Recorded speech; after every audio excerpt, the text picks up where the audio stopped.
Hi everyone, welcome. Today I'm going to show you how to play Warcraft Rumble, a new game that lets you battle with your favorite Warcraft character in real time. Warcraft Rumble is a fun, fast-paced strategy game that you can play on your mobile or PC. It's based on a popular Warcraft universe where you can choose from different factions and leaders to fight against other players in 3 versus 3 matches. The goal of the Warcraft Rumble is to destroy the opponent base before they destroy yours. To do this, you need to capture control point and generate energy from you. Energy is used to deploy minions and use their abilities.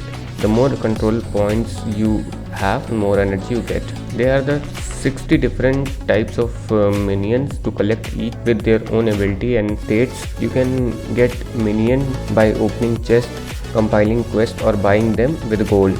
You should choose a leader suits your playstyle that complements your team composition.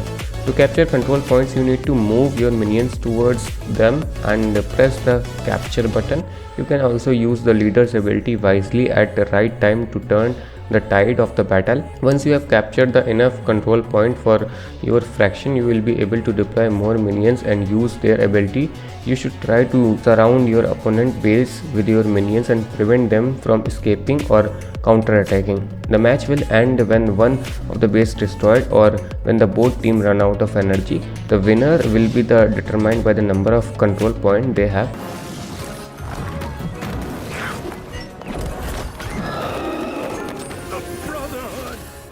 Left at the end of the match. Experiment with different strategy and team composition. There are many ways to play Warcraft Rumble. You can different combination of the leader and minion to find the work best for you. That's how you play Warcraft Rumble for beginners. I hope this video would be helpful and information for you.